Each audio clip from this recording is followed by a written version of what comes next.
చూసిన మంచి మంచి రుచిని ఆరోగ్యాన్ని ఇచ్చేటువంటి పండ్లు అవన్నీ చూసి ఇలాంటి చెట్లు మా ఇండియాలో లేవు, మా దేశంలో లేవు, కాబట్టి వీటిని మా దేశంలో సాగు చేయాలి అని అక్కడి నుండి కొన్ని విత్తనాలను కొన్ని మొక్కలను తీసుకొచ్చి వాటిని ఆయన ఉండేటువంటి అది చెట్టులో తేడా కాదు, లేకపోతే దాన్ని సాగు చేసినటువంటి విధానంలో తేడా కాదు, కానీ ఆ యొక్క నేల యొక్క తేడా. అక్కడ ఎలాంటి నేల సాయిల్ ఎలాగైతే ఉందో అలాంటి సాయిల్ ఇక్కడ లేదు. ఇక్కడ ఉండేటువంటి నేలకు అక్కడ ఉండేటువంటి నేలకు చాలా వ్యత్యాసం అనేది ఉంది. అక్కడ ఉండేటువంటి నేలలో రాళ్లు లేవు, కానీ ఇక్కడ ఉండేటువంటి నేలలో ఏమున్నాయి? రాళ్లు ఉన్నాయి. అక్కడ ఉన్నటువంటి మట్టి మంచి మరి సారవంతమైనటువంటి మట్టి, కానీ ఇక్కడ ఉన్నటువంటి మట్టి సారవంతమైనటువంటి మట్టి కాదు. కాబట్టి ఇలాంటి తేడాలు, ఇలాంటి డిఫరెన్సెస్ ఉండటం వలన ఏమైంది అంటే అక్కడ ఏదైతే అనుకున్నటువంటి సాగు ఇక్కడ అదే విధమైనటువంటి సాగు రాలేదు. ప్రియులారా, ఇలాంటి పరిస్థితిలో మీరు కొన్ని పండ్లు చూసి ఉంటారని అనుకుంటున్నాను. ఒకటి యాపిల్స్. మనకి సిమ్లాలో పండేటువంటి యాపిల్స్ వచ్చేటువంటి టేస్ట్ కి మనం మార్కెట్ లో తినేటువంటి యాపిల్స్ టేస్ట్ కి చాలా తేడా ఉంటుందంట. ఆ తర్వాత ఎక్కడో ద్రాక్ష పండ్లు ఎక్కడో పండేయి వాటిని తీసుకొచ్చి ఇప్పుడు ఏం చేస్తున్నారంటే ఎక్కడంటే అక్కడ పండిస్తా ఉన్నారు. అదేవిధంగా ఇంకా మనం చూస్తే స్ట్రాబెర్రీ ఫ్రూట్స్ కూడా నిజానికి ఏదో ఒక ప్రాంతంలో వస్తాయంట, కానీ ఇప్పుడు స్ట్రాబెర్రీ క్రాప్స్ అనేటువంటి వాటిని ఇప్పుడు ఎక్కడంటే అక్కడ సాగు చేస్తున్నారు. అయినా అలాంటి రుచి గాని, అలాంటి రంగు గాని, అలాంటి టేస్ట్ గాని అన్ని చోట్ల రాదనమాట. ఎందుకని రాదు అంటే అక్కడ ఉండేటువంటి భూమి, అక్కడ ఉండేటువంటి ఆ భూమి యొక్క సారము, దాంట్లో ఉండేటువంటి మినరల్స్, వీటన్నిటి యొక్క తేడాల వలన ఆ విధంగా మారిపోతూ ఉంటుంది.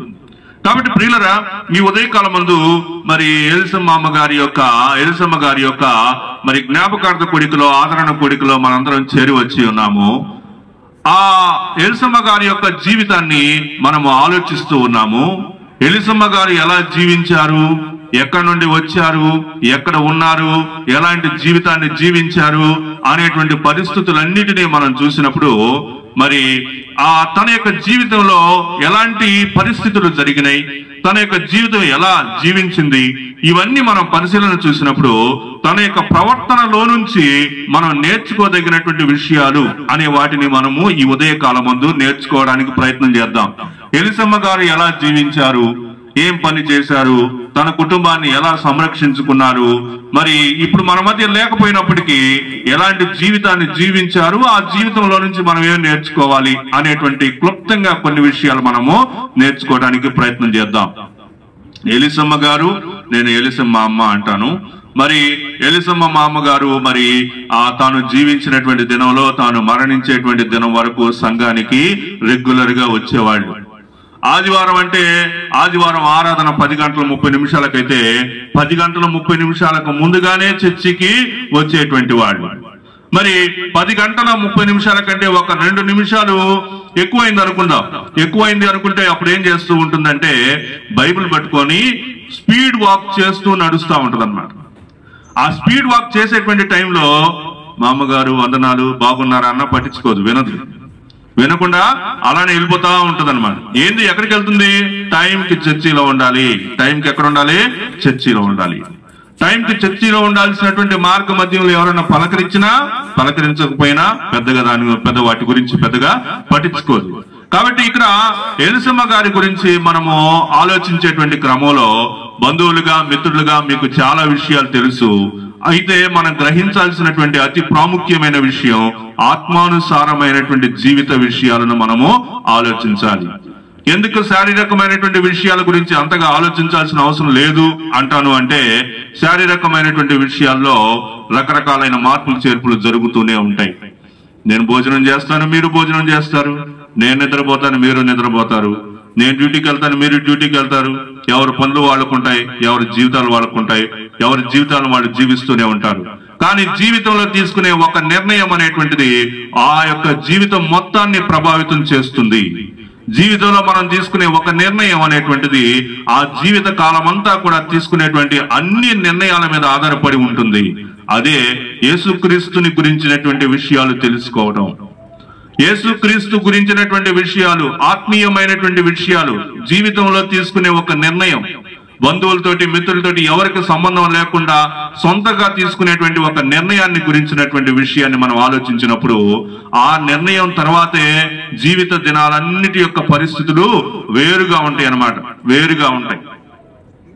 మరి మా ప్రసాదం తాతగారు కూడా అలాంటి పరిస్థితుల్లోనే చూసినటువంటి పరిస్థితి వచ్చింది.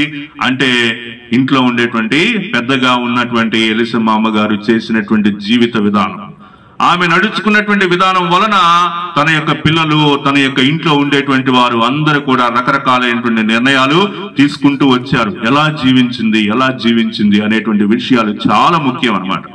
ఒక వ్యక్తి బతికున్నంత కాలం ఆ వ్యక్తి ఎంత బాగా జీవించినా మనం ఆ వ్యక్తి గురించి ఏమి చెప్పలేం, కానీ ఆ వ్యక్తి చనిపోయిన తర్వాత ఆ వ్యక్తిని మనం పదే పదే గుర్తు తెచ్చుకుంటాము. ఆ వ్యక్తి లేరు అని చెప్పేసి చాలా బాధపడుతూ ఉంటాం. కానీ ప్రియులరా, మనం బతికున్నప్పుడే నిర్ణయాన్ని తీసుకోవాలి.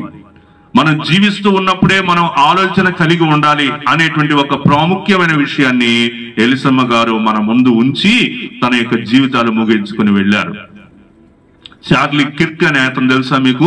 చార్లీ కిర్క్ అమెరికా దేశంలో మరి యూనివర్సిటీస్ లో ఉండేటువంటి యూత్ కి మరి దేవుని యొక్క వాక్యాన్ని డైరెక్ట్ గా ఇండైరెక్ట్ గా పరిచయం చేస్తూ ఉన్నటువంటి ఒక మంచి యవనస్తుడు.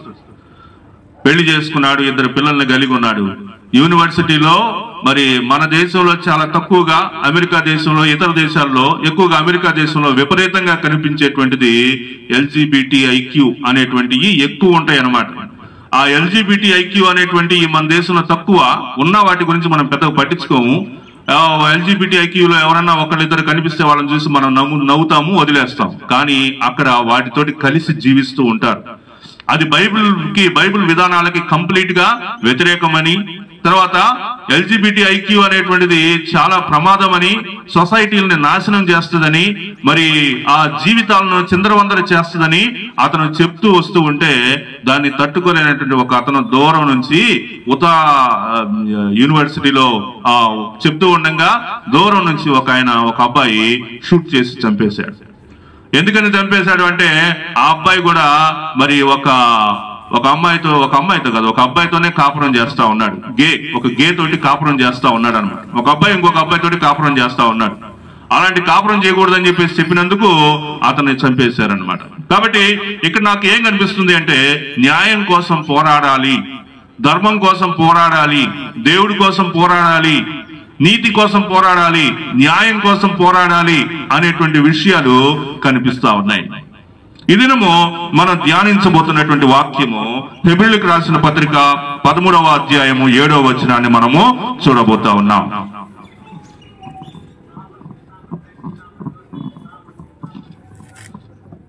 హెబ్రీయులకు రాసిన పత్రిక 13వ అధ్యాయము 7వ వచన భాగము. మీకు దేవుని వాక్యము బోధించి మీ పైని నాయకులుగా ఉన్న వారిని జ్ఞాపకం చేసుకుని వారి ప్రవర్తన ఫలమును శ్రద్ధగా తలంచుకొనుచు వారి విశ్వాసమును అనుసరించుడి.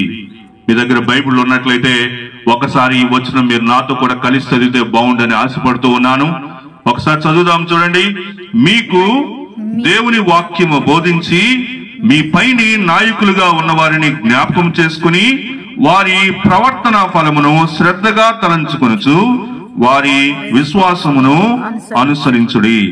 పైన వారి ప్రవర్తన ఫలమును అనేటువంటి దగ్గర 2 అని ఫుట్ నోట్ లో రాసి ఉంది, చూడండి. 2 అనే దగ్గర ఏమని చెప్పండి? వారు అంతము వరకు నడుచుకొనిన రీతిని. మన ఎలిసమ్మ గారు అంతము వరకు తాను నడుచుకున్నటువంటి రీతిని, అంటే ప్రవర్తన ఫలమును తలంచుకొనుచు. ప్రవర్తన ఫలం అంటే వాళ్ళు ఏ విధమైనటువంటి ప్రవర్తన కలిగి ఉన్నారో ఆ ప్రవర్తన నుండి వెలువడినటువంటి ఫలము. ఈ ఫలము గురించి మనం ఈరోజు మరి ధ్యానం చేస్తూ ఉన్నాం. ప్రవర్తన ఫలం అనేటువంటిది చాలా చాలా ముఖ్యమైనటువంటి విషయం అన్నమాట. ఈ ఫలం అనేటువంటిదే చాలా ముఖ్యం అనుకుంటే ఇది ఏ ఫలం చెప్పండి? ప్రవర్తన ఫలం. ఒక వ్యక్తి ఇలా అనుకుందాం, సిగరెట్లు తాగటానికి అలవాటు పడ్డాడు అనుకుందాం. ఒక వ్యక్తి సిగరెట్ తాగుతూ ఉన్నాడు, అది మనం చూస్తూ ఉన్నాము. ఆ వ్యక్తి సిగరెట్ తాగుతాడనేటువంటి ఒక విషయం మనకు తెలుసు. ఆ వ్యక్తి సిగరెట్ తాగుతూ తాగుతూ తాగుతూ చివరికి ఏమవుతాడు అని మనం చెప్పొచ్చు? చెప్పండి, ఏమవ్వచ్చు ఆ వ్యక్తి?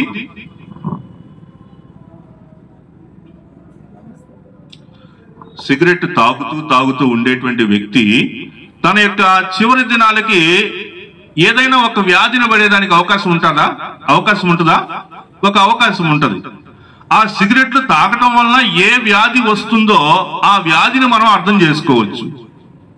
లేదు, ఒక వ్యక్తి ఎప్పుడు పేకాట ఆడుతూ ఉంటారనుకోండి, పేకాట ఆడటం వలన ఏమవ్వచ్చు? భవిష్యత్తులో ఏమవ్వచ్చు అంటే ఆస్తిపాస్తులు ఏమీ లేకుండా మొత్తం కరిగిపోవచ్చు, పొలాలు కరిగిపోవచ్చు, ఇల్లు కరిగిపోవచ్చు, మనం సంపాదించుకునేటువంటి సంపాదన అంతా ఒక్క ఆటలో ఒక్క సాయంత్రంలో పోవచ్చు. అదే మనం ఇంకేదైనా ఒక రకమైనటువంటి మరి అలవాట్లు మనం కలిగి ఉన్నప్పుడు ఆ అలవాటు యొక్క చివరన ఏం జరుగుతుంది అనేటువంటిది మనకి ఊరికే అర్థమవుతుంది. అందుకే తల్లిదండ్రులైనటువంటి వాళ్ళు వాళ్ళ పిల్లలు ఒకవేళ చెడు ప్రవర్తన కలిగి ఉన్నారని తెలుసుకుంటే పదే పదే చెప్తూ ఉంటారు, బాబు వినరా నాయనా, వినరా బాబు, ఇది చేయి అది చేయి, ఇలా చేయొద్దు అలా చేయొద్దు అని చెప్తూ ఉంటారు. వాళ్ళు విసుక్కుంటూ ఉంటారు. ఇలా విసుక్కొని చివరికి ఒకరోజు ఏదో ఒక రోజు అది బయటపడేటువంటి రోజు ఒకటి గ్యారంటీగా ఉంటది. ఇప్పుడు చెప్పండి, మనకున్నటువంటి అతి పెద్ద సమస్య ఏంటి చెప్పండి? మన ప్రవర్తనని లోపింపజేసేటువంటి అతి పెద్ద విషయం ఏంటి చెప్పండి? Screen time. ఏం చెప్పండి? స్క్రీన్ టైం కదా. మనందరం కూడా ఈ స్క్రీన్ టైం కి బానిసలమే కదా. ఆ స్క్రీన్ టైం కి మనం ఎక్కువ టైం ని స్క్రీన్ కి ఉపయోగించి మరి మన ఫేస్ కి ఎన్నో రకాలైనటువంటి సమస్యలు ఏర్పడతా ఉన్నాయి. చిన్న వయసులోనే కళ్ళద్దాలు వస్తున్నాయి, చిన్న వయసులోనే బ్రెయిన్ స్ట్రోక్లు వస్తున్నాయి, చిన్న వయసులోనే ఆలోచన క్రమాలు మారిపోతున్నాయి, చిన్న వయసులోనే మరి సంబంధ బాంధవ్యాలు అనేటువంటి విషయాలే మర్చిపోతా ఉన్నారు. ఒక అమ్మ వాళ్ళ అబ్బాయికి ఫోన్ ఇవ్వలేదని ఆ అబ్బాయి పక్క రూమ్ లోకి వెళ్ళి బ్యాట్ తీసుకొచ్చి తల మీద గట్టిగా కొట్టాడు. ఆ బ్యాట్ తగలంటూనే ఆమె కింద పడిపోయింది. వాడు అరే అమ్మకి బ్లడ్ గాడుతుంది, నేను అమ్మను కొట్టకూడదే, అమ్మని ఇబ్బంది పెట్టకూడదే అనే ఆలోచనే లేకుండా వాడు ఏం చేస్తున్నాడు? సరాసరి ఆ ఫోన్ తీసుకుని సంతోషంగా ఆ ఫోన్ లో గేమ్స్ ఆడుకుంటున్నాడు. చూడండి, ఇక్కడ ఏమైపోయింది? స్క్రీన్ టైం అనేటువంటి ఒక చెడు ప్రవర్తన ఏం చేస్తుంది? చెడు అనలేం, ఎందుకంటే అందరం వాడుతున్నాంగా. మనందరం స్క్రీన్ టైం కి బానిసలమే. అయినప్పటికీ తగు జాగ్రత్తలు తీసుకుంటే భవిష్యత్తు బాగానే ఉంటుంది. జాగ్రత్తలు తీసుకోకుండా విపరీతంగా నేను దాన్ని ఉపయోగిస్తూనే ఉంటే దాని వలన వచ్చేటువంటి నష్టం కూడా నాకు కలుగుతుంది. ప్రియులరా, ప్రవర్తన ఫలము అనేటువంటి ఒక ప్రాముఖ్యమైన విషయాన్ని మనం నేర్చుకోవాలని కోరుతూ ఉన్నాను. ఈ యొక్క ఉదయకాలమందు మన యొక్క ప్రియులు గాలి ఎలిసమ్మ గారు ఈ భూలోకంలో జీవించారు. కుమార్తెలను, తర్వాత అల్లుండ్లను, తర్వాత వారికి దేవుడిచ్చినటువంటి కుమార్తెలను బట్టి దేవుని నామాన్ని స్తుతిస్తూ ఉన్నాం. మరి ప్రసాద్ తాత గారికి దేవుడు ఇంకా ఇచ్చినటువంటి ఆరోగ్యాన్ని బట్టి దేవుని నామాన్ని మహింపరుస్తూ ఉన్నాం. మరి ఆయన ఇప్పుడు పెద్ద చర్చిలో ఒక మెంబర్ అని కూడా తెలుసుకుంటా ఉన్నాం. సో వీటన్నిటిని బట్టి సంతోషిస్తా ఉన్నాం. దేవుడు చేసినటువంటి మేళ్లను బట్టి దేవుని నామాన్ని మహింపరుస్తూ ఉన్నాం. దీని అంతటికంటే ఒక ప్రాముఖ్యమైన విషయాన్ని మనం జ్ఞాపకం తెచ్చుకోవాలి. ఏంటిది? ఎలిసమ్మ గారు వారి యొక్క ప్రవర్తన ఫలం అనేటువంటిది ఏం చేయమన్నాడండి వాక్యంలో? ఆ ప్రవర్తన ఫలం గురించి ఏం చెప్పాడు అంటే, మీ పైని నాయకులుగా ఉన్న వారిని జ్ఞాపకము చేసుకుని, ఈ దినం మనం జ్ఞాపకం తెచ్చుకుంటా ఉన్నాం. నీతిమంతుని జ్ఞాపకం చేసుకున్నట్టు ఆశీర్వాదకరమగును అనే మాట మనం చూస్తున్నామే. అదే విధంగా మనకు పైని నాయకురాలిగా ఉన్నటువంటి ఎలిసమ్మ గారిని, మనకంటే ముందుగా దేవుని సన్నిధిని చేరినటువంటి ఎలిసమ్మ గారిని, మరి ఆ ఎలిసమ్మ గారి యొక్క ప్రవర్తన ఫలమును మనం ఏం చేస్తున్నామంటే ఈ ఉదయకాలం ముందు జ్ఞాపకం తెచ్చుకుంటా ఉన్నామని తెలియజేస్తా ఉన్నాం. జ్ఞాపకం చేసుకుని వారి ప్రవర్తన ఫలమును శ్రద్ధగా తలంచుకొనుచు అంటే అర్థం ఏంటి? మా నాయనమ్మ లేదా మా అమ్మమ్మ గారు, లేకపోతే ఇంకా ఏం చెప్పొచ్చు, మా అత్తమ్మ గారు, మా అమ్మగారు ఎలా జీవించారు, ఎలాంటి పరిస్థితుల మధ్యలో మామిడిపాలెం వచ్చారు, ఇక్కడ ఎలా జీవించారు, ఇక్కడ పరిస్థితులు ఏంటి, మనకు సంబంధించిన వాళ్లే, బ్యాప్టిస్ట్ రూట్ లో ఉన్నటువంటి వాళ్లే, దేవుని యొక్క వాక్యం ఎరిగినటువంటి వాళ్ళే, దేవుని యొక్క వాక్యం తెలియని వాళ్ళేం కాదు. ఇంట్లో అందరికి దేవుని యొక్క వాక్యం తెలుసు, కానీ ఈ దేవుని యొక్క వాక్యానికి లోపడరు. దేవుని వాక్యం తెలుసు, తెలియదనడానికి లేదు, కానీ దేవుని యొక్క వాక్యానికి మనం ఏమవ్వట్లేదు, లోబడట్లేదు. దేవుని యొక్క వాక్యం ఏం చెప్పిందో దాన్ని మనం వినడం లేదు. దేవుని యొక్క వాక్యం చదువుతున్నాం, మంచిదే, దేవుని యొక్క వాక్యం చదువుతున్నాం, కానీ చదివినటువంటి వాక్యానికి మనం ఏమవ్వాలంటే లోబడాలా. Obey, we have to obey to the word of God. దేవుని యొక్క వాక్యానికి ఏమవ్వాలా, ఒబే అవ్వాలా. ఒబే అవ్వట్లేదు, అది పెద్ద సమస్య. కాబట్టి ప్రియులరా, మనం ఇక్కడ చూస్తా ఉన్నాం, చూడండి, వాళ్ళ యొక్క ప్రవర్తన ఫలాన్ని శ్రద్ధగా తలంచుకోవాలి. ప్రవర్తన ఫలాన్ని శ్రద్ధగా తలంచుకోవాలి. శ్రద్ధగా ఎలాగ తలంచుకోవాలి? మా అమ్మమ్మ గారు ఏం చేసేవారు? ఉదయాన్నే నిద్రలేగోగాని ఏం చేసేవారు? మా అమ్మగారు ఉదయాన్నే నిద్రలేగోగాని ఏం చేస్తారు? మా అత్తమ్మ గారు ఉదయాన్నే నిద్రలేగోగాని ఏం చేసేవారు? డ్యూటీకి వెళ్లే ముందు ఏం చేసేవారు? లేకపోతే సమయం ఉన్నప్పుడల్లా ఏం చేసేవారు? ప్రార్థన ఎలా చేసేవారు? వాక్యం ఎలా చదువుకునేటువంటి వారు? ఇవన్నీ కూడా మనం ఏం చేయాలండి? శ్రద్ధగా తలంచుకోవాలి. శ్రద్ధగా తలంచుకోవాలి. మనం ఎప్పుడైనా ఏ విషయాల గురించి శ్రద్ధగా తలంచుకుంటున్నాం? ఇక్కడికి వచ్చి మీ యొక్క ఒపీనియన్స్, లేకపోతే మీ యొక్క ఎల్సమ్మ గారి గురించి మీరు ఎవరైనా మాట్లాడండి అంటే మీరు చాలా విషయాలు మాట్లాడుతూ ఉన్నారు. మా అత్తగారు చాలా గొప్పవారు, మా అమ్మగారు చాలా గొప్పవారు, బాగా పద్ధతిగా భక్తితోటి మమ్మల్ని పెంచారు, చాలా విషయాలు చెప్తున్నారు. కానీ ఆ ప్రవర్తన ఫలాన్ని తలంచుకోవటమే కాకుండా ఇంకా మనం ఏం చేయాలండి? వారి విశ్వాసమును అనుసరించుడి. ఇది చేయట్లేదు మనం. వాళ్ళ విశ్వాసం మనకుంది. ఎలాంటి దేవుని మీద ఎలాంటి విశ్వాసం ఉందో, ఎలిసమ్మ గారికి ఎలాంటి విశ్వాసం కలిగి ఉన్నారో ఇది మనకు కూడా తెలుసు. కానీ దాన్ని మనం ఏం చేయలేకపోతున్నామో, అనుసరించలేకపోతున్నాం. అనుసరించాలి. అనుసరించడంలోనే అర్థం ఉంది. దేవుని యొక్క వాక్యాన్ని పాటించడంలో ఉంది. ఎంతసేపు నువ్వు చదివినా నీకేమీ కాదు. కొంతమంది అనుకుంటారు, దేవుని యొక్క వాక్యం నా దగ్గర ఉంటే అన్ని ఉన్నట్టే అనుకొని దేవుని వాక్యం దగ్గరికి తీసుకొని, అంటే బైబిల్ దగ్గరికి తీసుకొని నిద్రపోయేటప్పుడు తల కింద పెట్టుకొని నిద్రపోతారు. దానివల్ల వాళ్ళకేదో దెయ్యాలు పీడకలలు రావని వాళ్ళు అనుకుంటారు. కానీ బైబిల్లో శక్తి ఉంది. కానీ బైబిల్ పేజీల్లో లేదు శక్తి, వాక్యంలో శక్తి ఉంది.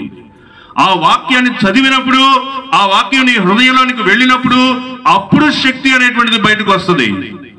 అంతేగాని ఆ వాక్యము తల కింద పెట్టుకుంటేనో, లేకపోతే ఆ బైబిల్ ముద్దు పెట్టుకుంటేనో, లేకపోతే జేబులో పెట్టుకుంటేనో, డ్యూటీకి వెళ్ళేటప్పుడు మన యొక్క బ్యాగ్ లో పెట్టుకుంటేనో దానివల్ల కాదు వచ్చేటువంటిది దాని యొక్క శక్తి. ఆ వాక్యాన్ని చదువుతున్నప్పుడు, ఆ వాక్యానికి ఒబే అయినప్పుడు, ఆ వాక్యాన్ని అనుసరించినప్పుడు మీరు ఏం చేయాలి అంటే, ఎలిసమ్మ గారు ఆత్మీయమైనటువంటి జీవితాన్ని ఎలా జీవించారో ఒక పేపర్ మీద రాసుకోండి. రాసుకొని వాటిలో మీరు ఎన్ని పాటిస్తున్నారో ఆలోచించండి. ఆ రాసుకున్నటువంటి విషయాల్లో ఎలిసమ్మ గారు ఏ విధంగా జీవించారు, దేవునికి ఎలా లోబడ్డారు, దేవునికి ఎలాంటి విలువనిచ్చారు అనే విషయాలు మీరు రాసుకొని వాటిలో మీరు ఎన్ని పాటిస్తున్నారో అన్నిటిని కొట్టేసేయండి. మిగిలినటువంటి ఉంటాయి కదా, వాటిని మీరు ఆచరించండి. దేవుని సన్నిధికి క్రమం తప్పకుండా వెళ్ళండి. అనుదినము ప్రార్థించండి. ఉదయం సాయంత్రం ప్రార్థించండి. సమయం ఉన్నప్పుడల్లా వాక్యం చదవండి. వాక్యం చదవకపోతే ఏమవుతుందో తెలుసా? వేరే వేరే ఆలోచనలు మన మైండ్లోకి వెళ్ళిపోతాయి. ఇప్పుడు ఇంకా విపరీతంగా యూట్యూబ్ షార్ట్స్ వచ్చిన తర్వాత ఒక్క నిమిషంలోనే చాలా ఇన్ఫర్మేషన్ మైండ్లోకి వెళ్ళిపోతుంది కదా. ఒక్క నిమిషం ఇలా పైకంటే చాలు, ఒక విషయం మైండ్లోకి వెళ్ళిపోతుంది. కానీ ఒక్క పేజీని ఇలా తిప్పలేకపోతున్నాం కానీ మనం ఒక షార్ట్ ని ఇలా పైకి అనగలుగుతున్నాం కదా. కాబట్టి ఒక పేజీ దేవుని యొక్క వాక్యాన్ని చదివితే ఎంత గొప్ప ప్రభావితులం అవుతామో మనం ఆ ఎలిసమ్మ గారు జీవించినటువంటి విషయాలను బట్టి మనము తెలుసుకోవచ్చు. ప్రియులరా, ఈ దినము నేను చెప్పాలనుకున్నటువంటి విషయాల్లో ఒకటి ఏంటంటే, వారి యొక్క ప్రవర్తన ఫలాన్ని శ్రద్ధగా తలంచుకోవాలి. రెండోది, వారి యొక్క విశ్వాసాన్ని ఏం చేయాలి?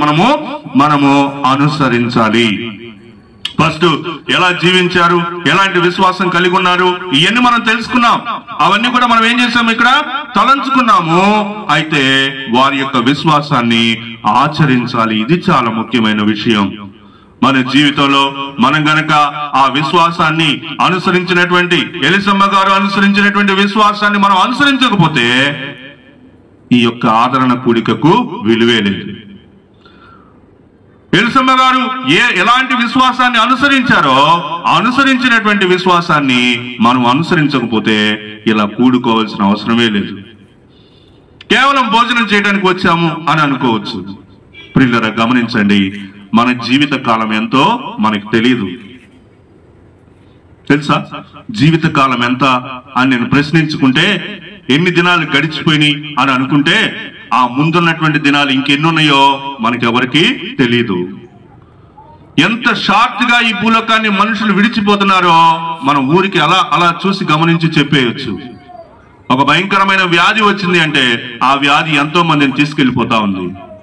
కరోనా వచ్చింది, తెలియకుండానే కొన్ని వేల లక్షల మంది ఈ ప్రపంచంలో నుంచి వెళ్ళిపోయారు. మనం ఇంకా ఉన్నాము అంటే కారణం ఏంటి?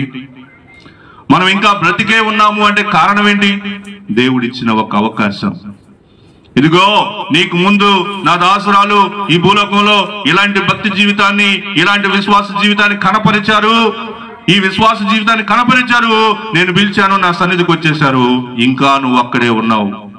అందుకే ఆ లూకాసు వార్తలో మనం ఆ ధనవంతుడు అక్కడికి వెళ్తాడు, దేవుడి దగ్గరికి వెళ్తాడు. అక్కడ తండ్రి అయినటువంటి అబ్రహాం దగ్గర అక్కడ ఉన్నటువంటి ఆ నరకంలో యాతన పడతా ఉంటాడనమాట. అప్పుడు అంటాడనమాట, ఏమంటాడంటే, అయ్యా ఈ భయంకరమైనటువంటి ఈ ప్రదేశానికి రాకుండా ఉండటానికి మా ఇంటికాడ ఇంకా 5 ఉన్నారు, ఇంకా నా సహోదరులు ఉన్నారు, వాళ్ళ దగ్గరికి మీరు ఎవరినన్నా పంపిస్తే, అట్లీస్ట్ మృతుల్లో నుంచి ఒకరిని లేపి మీరు వెళ్ళి పంపిస్తారే, నరకం భయంకరంగా ఉంటుందా అని ఎవరైనా చెప్తే వాళ్ళు వింటారు, మారు మనసు పొందుతారు అంటే, అప్పుడు ఆ తండ్రి అయినటువంటి అబ్రహాం అంటాడు, అంత అవసరం లేదు, అక్కడ ప్రవక్తలు ఉన్నారు అని చెప్తాడు. అక్కడ ఎవరున్నారు? ప్రవక్తలు ఉన్నారు, వాళ్ళ మాట వింటే చాలు అని. ఎందుకని? మృతుల్లో నుంచి ఒకళ్ళు లేచెల్లి చెప్పినా గానీ నమ్మరు. కాబట్టి వాళ్ళ దగ్గర ఆల్రెడీ ఎవరున్నారు? ప్రవక్తలు ఉన్నారు, వాళ్ళ మాట వింటే చాలు అంటారు. ప్రవక్తలంటే ఎవరు? వాక్యం, దేవుని యొక్క వాక్యం. చిన్న ప్రవక్తలు, పెద్ద ప్రవక్తలు, పాత నిబంధన గ్రంథం, క్రొత్త నిబంధన గ్రంథంలో ప్రభువారు, ఆయన యొక్క శిష్యులు, ఆ తర్వాత వచ్చినటువంటి వారు, వీళ్ళందరూ ఉన్నారు, వాళ్ళు చెప్పినటువంటి మాట వింటే చాలు అని. కాబట్టి ప్రియులారా, ఈ దినము దేవుని యొక్క వాక్యము మీ ఎదుట ఉంది. మనందరం మామిడి పాలనలోనే ఉన్నాం. ఇంటి పేరటకు ఒక చర్చి ఉంది కదా, అటు తాడిపత్రి వాళ్ళ ఇంటి పేరట ఒకటి ఉంటే, ఇక్కడ మాగులూరు వాళ్ళ ఇంటి పేరట ఒకటి ఉంటే, అటు అద్దంకి ఇంటి పేరట ఒకటి ఉంటే, ఇవన్నీ కాదనుకుని ఆ ముందుకు పోతే బేతేలు, ఆ తర్వాత గిల్గాలు, ఇవన్నీ కాదని కొండెక్కుదాం అనుకుంటాడు శాంతక్క, చాలా మంది ఉన్నారు. వాక్యం మీకోసం బోధించడానికే కదా ఉన్నారు. మరి వాళ్ళ మాట వినకుండా నేను అది చేస్తా ఇది చేస్తా అంటే దాని ఉపయోగం ఏమని చెప్పండి. ప్రియులరా, మరి ఈ మధ్యాహ్న కాలం వేళ నేను ఒక 3 విషయాలు మీకు చెప్పాలనుకుంటున్నా. ఏంటో తెలుసా అవి? చెట్టు, వేరు, కొమ్మ, పువ్వు, ఆకు, పువ్వు తర్వాత ఏంటిది? పువ్వు తర్వాత ఏంటి? కాయ. ఈ అన్ని విషయాల్లో మనకి అతి ప్రాముఖ్యమైనటువంటి విషయం ఏంటి అంటే పండు లేదా ఫలము లేదా కాయ. అదే జామ చెట్టు ఉందనుకోండి, జామ చెట్టు మొత్తం మీద నాకు అతి ప్రాముఖ్యమైన విషయం ఏంటి చెప్పండి? జామ చెట్టు మొత్తం మీద నాకు కావలసిన అతి ప్రాముఖ్యమైన విషయం జామ ఆక, జామ కొమ్మ, జామ కాయ. కాయే ముఖ్యం. కొబ్బరి చెట్టు ఉందనుకోండి, కొబ్బరి చెట్టు మొత్తం మీద ఏది ప్రాముఖ్యమైన విషయం? కొబ్బరి కాయ. కాయే ముఖ్యం. ప్రభుకి కావాల్సింది ఏంటంటే కాయలే. దేవుడికి కావాల్సింది ఏం చెప్పండి? కాయలే. ప్రభు వారు ఒక చోట ఆయన దారిలో వెళ్తూ ఆకలి కొని ఒక మేడి చెట్టు వైపుకి చూశాడు. చూసినప్పుడు అక్కడ ఆ చెట్టుకి ఏమున్నాయంటే ఆకులు తప్పితే కాయలు కనిపించలేదండి. ఏం కనిపించలేదు? ఆకులు కనిపించినాయి, కానీ కాయలు మాత్రం కనిపించలేదు. కనిపించబోయేటప్పటికి అప్పుడు ప్రభు వారు ఆ చెట్టు వైపు చూసి దాన్ని శపించారు. అదేమైపోయింది, వెంటనే మాడిపోయింది అనమాట. ఆకులన్నీ కూడా ఎండిపోయినాయి. కాబట్టి ప్రియులరా, ఇక్కడ మనకి దేవునికి కావాల్సింది ఏంటి? మనలో నుంచి ఆయనకు కావాల్సింది ఏంటంటే ఫలము. ఫలము చాలా ఇంపార్టెంట్. ఇప్పుడు ఇక్కడ కూర్చున్నటువంటి మిమ్మల్ని అందరినీ కూడా నేను అడుగుతా ఉన్నా, ఎలాంటి ప్రవర్తన ఫలాన్ని మీరు కలిగి ఉన్నారు? మీ జీవితంలో ఇంతవరకు మీకున్నటువంటి ప్రవర్తన, మీ యొక్క ప్రవర్తన గురించి మీరు ఒక ఫలాన్ని చెప్పండి, మీరు ఎలాంటి ఫలాన్ని ఫలిస్తారు అని మిమ్మల్ని అడిగితే మీ ప్రవర్తన ఫలం ఏంటి? మా చర్చిలో కల్వరి ప్రార్థనా మందిరంలో ఎలిసమ్మ గారు ఒక మంచి రోల్ ని మరి అంటే తన యొక్క జీవితాన్ని గురించి చర్చిలో అడిగితే మేము ఒక 2 పిల్లర్స్ ని మా చర్చికి పోగొట్టుకున్నాం. ఒక పిల్లర్ ఎవరంటే ఎలిసమ్మ గారు, మరొక పిల్లర్ ఎవరంటే హైమావతి టీచర్ గారు. చర్చికి ప్రధానంగా ఉన్నటువంటి పెద్దలైనటువంటి వారిలో ఎలిసమ్మ గారు ఒకరు. ఆ ప్లేస్ ని మళ్ళీ రీప్లేస్ చేయడానికి చాలా టైం పట్టిద్ది. వెంటనే ఇంకొకళ్ళు లీడర్ గా వచ్చి ఉండలేరు కదా, వాళ్ళ ప్రవర్తన అంతా చూడాలి కదా, వాళ్ళ యొక్క జీవితాన్ని మనం గుర్తించాలి కదా. వీళ్ళ యొక్క విశ్వాసం ఏంటి, వీళ్ళ పరిశుద్ధత ఏంటి, వీళ్ళ యొక్క ప్రవర్తన ఏంటి, ఇవన్నీ మనం చూడాలి కదా. అవన్నీ చూస్తూ ఇంకొక నాయకుడిని తీసుకొచ్చి పెట్టేదానికి మరి చాలా సమయం పడుతుంది. ప్రియులారా, నేను ఇప్పుడు మిమ్మల్ని ఏమడుగుతున్నానంటే, మీరు విశ్వాసులైతే, మీరు మీ కుటుంబంలో మంచి తల్లిదండ్రులైతే, మంచి నాయకులైతే ఒక ఫలం అనేది ఉంటుంది. ఏంటి ఆ ఫలం? మరి ఈ యొక్క ఉదయకాలం మందు నేను ఆ విషయాన్ని చెప్పి ముగించాలని ఆశపడతా ఉన్నాను. చూడండి, లూకా సువార్త 6వ అధ్యాయము 43వ వచన భాగం. లూకా సువార్త 6వ అధ్యాయము 43వ వచన భాగం. ఏ మంచి చెట్టును పనికి మాలిన ఫలములు ఫలింపవు. మంచి చెట్టు ఏం చేస్తుంది చెప్పండి? మంచి చెట్టుకి ఏమొస్తాయి చెప్పండి? మంచి పండ్లే వస్తాయి. ఏ మంచి చెట్టునను పనికి మాలిన ఫలములు ఫలింపవు. ప్రతి చెట్టు తన ఫలము వలన తెలియబడును. ప్రతి చెట్టు దేని బట్టి తెలియబడుతుందండి? దాని యొక్క ఫలము వలన, దాని యొక్క ఫలం వలన. అంతే. కొన్ని చెట్లను మనం చూస్తూ ఉంటాం, దానికి పండ్లే ఉండవు, కానీ ఏపుగా బాగా వృద్ధి చెందినట్టుగా కనిపిస్తాయి. ఎన్ని సంవత్సరాల నుంచి చూసినా దానికి పండే రాదు. అలాంటి పండు రానప్పుడు ఆ భూమి ఎందుకు దానికోసం అంత వెచ్చింపబడాలి అని ఇంటి యజమాని ఏం చేస్తాడు?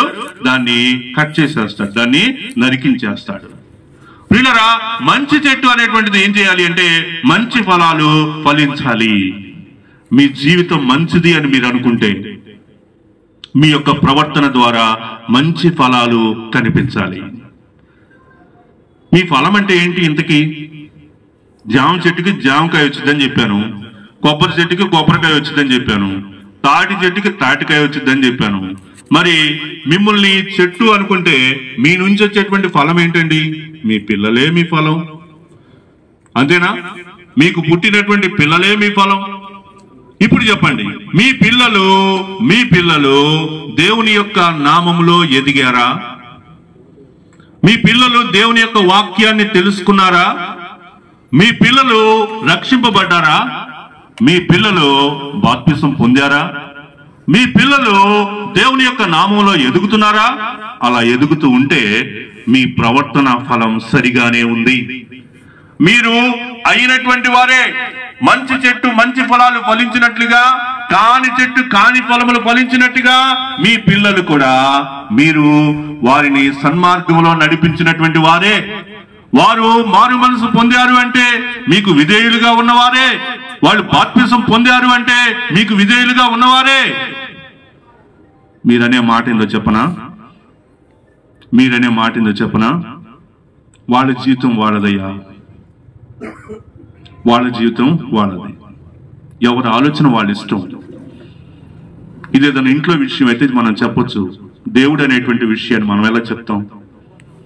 నీ పిల్లల బాధ్యత నీది కాదా? వాళ్ళు ఏం చదవాలో నువ్వే నిర్ణయిస్తావు, ఏ కాలేజీలో చదవాలో నువ్వే నిర్ణయిస్తావు, వాళ్ళు ఏ ప్రయోజకులు అవ్వాలో ఎలా అవ్వాలో అన్ని నువ్వే చెప్తావు. దగ్గరికి వచ్చినప్పుడు పర్సనల్ను మిగిలినటువంటి విషయాలన్నీ కూడా మీ యొక్క ఇష్టంలోనే జరిగినట్ట. అది దాట వేసుకుని పోయేటువంటి మాటే. కాబట్టి ప్రియులరా, మరి ఈ ఉదయకాలమందు ఎలిసమ్మ గారిని బట్టి నేను ఈ విషయంలో సంతోషిస్తా ఉన్నా. రజనక్క, వనజక్క, గిరిజక్క ముగ్గురు ప్రభువుని అంగీకరించిన వాళ్లే. వాళ్ళ పిల్లలు మరి దేవుడు మన సంఘానికి వస్తున్నటువంటి మైటీ గాని తర్వాత ట్వింకిల్ గాని ఇద్దరు ప్రభువుని అంగీకరించిన వాళ్లే. దాదాపుగా నాకు తెలిసి వనజక్క పిల్లలు కూడా ఇంకొద్దిగా వయసు రాగానో లేకపోతే మరి వాళ్ళు కూడా ప్రభువుని అంగీకరిస్తారు. మార్ఫీ నియో కూడా వాళ్ళు కూడా ప్రభుని అంగీకరిస్తారు. ఏం బాబు, అంగీకరించరా? కాబట్టి మన కుటుంబాలు అన్ని కూడా ఏమవ్వాలి చెప్పండి? మన కుటుంబాలన్నీ ఏమవ్వాలి? కాని ఫలములు కాదు, మంచి చెట్టు వలె మంచి ఫలములు ప్రభువుని అంగీకరించినటువంటి వారిగానే మన యొక్క జీవితాలు ఉండాలి. అక్కడ ఏమన్నాడంటే ఈ మాట చెబుతూ 45వ వచనం చూడండి. అక్కడ 45వ వచనంలో ఏముందంటే, సజ్జనుడు తన హృదయమున సజ్జనుడు తన హృదయమున మంచి ధననిధిలో నుండి సద్విషయములను బయటకు తెచ్చును, దుర్జనుడు చెడ్డ ధననిధిలో నుండి దుర్విషయములను బయటకు తెచ్చును. హృదయము నిండియుండు దాన్ని బట్టి ఒకని నోరు మాట్లాడును. హృదయము నిండియుండు దానిని బట్టి మనలో నుంచి ఎలాంటి ఫలం బయటకు వస్తుంది అంటే, మన హృదయం దేనితోటి నింపబడిందో దానిని బట్టి. ప్రియులరా, మరి ఈ దినము మన ఎలిసమ్మ గారిని జ్ఞాపకం తెచ్చుకుంటా ఉన్నాం. ఎలిసమ్మ గారి యొక్క జీవితాన్ని హెబ్రీయులకు రాసిన పత్రిక 13:7 ప్రకారం తన యొక్క జీవించినటువంటి జీవిత విషయాలతోటి పోల్చి చూసినప్పుడు తన యొక్క జీవితంలో మనం గ్రహించినటువంటి విషయాలు ఏంటి? తనకి మరి మంచి ప్రవర్తన ఫలము అనేటువంటిది మనము గమనించాలని తెలుసుకున్నాం. చివరిగా ఏం అర్థం చేసుకున్నాము అంటే, వారి యొక్క విశ్వాసాన్ని మనము అనుసరించాలి అని గ్రహిస్తూ ఉన్నాం. ఈ మధ్యాహ్న కాలం వేళ వారి యొక్క విశ్వాసాన్ని మనం తలపోసుకుంటూ ఉన్నాం. వారి యొక్క విశ్వాసాన్ని ఒక చెట్టు అనేటువంటి విషయంతో పోల్చినప్పుడు ఆ విషయంలో మనకేమర్థమవుతుంది అంటే, ఆ చెట్టు ఫలించినటువంటి ఫలములను బట్టి, ఆ చెట్టు నుంచి వచ్చినటువంటి పండ్లను బట్టి ఆ చెట్టు యొక్క విశ్వాసం ఏంటో మనం అర్థం చేసుకున్నాం. ఇదే విషయాన్ని ఈ దినము మీ ముందు కూడా ఉంచుతా ఉన్నాను. మన జీవితం శాశ్వతమైనది కాదు కాబట్టి ఈ దినము నుంచే, ఈ రోజు నుంచే మనల్ని మనం ప్రశ్నించుకుందాం, మనల్ని మనం ఆలోచిద్దాం. ఆత్మ ఫలమేమనగా ప్రేమ, సంతోషము, సమాధానము, దీర్ఘశాంతము, దయాళత్వము, మంచితనము, ఆశానిగ్రహం అని చెప్పబడినటువంటి విషయాలు ఉన్నాయి చూసారా? అవన్నీ కూడా మనం ఆచరించడం వలన, పాటించడం వలన మనలోకి ఏమవుతుంది చెప్పండి? మనలోనికి ఆ మంచి విషయాలు, రక్షణ, మారు మనసు అనేటువంటి విషయాలు మనలోనికి వస్తాయి. వాటి ద్వారా మనము మంచి ఫలము ఫలించగలుగుతాము. దేవుడు అట్టి కృప మనకు ఈ దినము మరి ఇక్కడ చేరి వచ్చినటువంటి వారందరికీ దయచేయును గాక. ప్రార్థన చేసుకుందాం.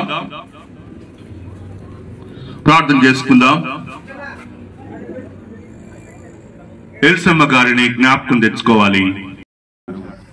దేవుడు తనను పిలుచుకున్నాడు. దేవుని దాసురాలు ఎలిసమ్మ గారు దేవుని సన్నిధికి వెళ్ళిపోయారు. భౌతికంగా ఎలిసమ్మ గారు మన మధ్య లేరు, కానీ ఎలిసమ్మ గారి యొక్క ప్రవర్తన ఫలం ఇంకా మనకు కనిపిస్తూనే ఉంది. ఎలిసమ్మ గారి యొక్క జీవిత విధానంలోని తన యొక్క విశ్వాసము మనకు కనిపిస్తూనే ఉంది. అది మనము ఆచరించాలని, ఫాలో అవ్వాలని, అలాంటి నిర్ణయం మనం కూడా తీసుకోవాలని ఈ యొక్క ఆదరణ కూడికలో చేరువచ్చి ఉన్నాము. మీరందరూ కూడా మీ కుటుంబాల గురించి, మీ బిడ్డల గురించి ప్రవర్తన ఫలం, మంచి ప్రవర్తన ఫలం పొందుకునేట కొరకు మనందరం కూడా దేవుని నామాన్ని వేడుకుందాం, ప్రార్థన చేసుకుందాం.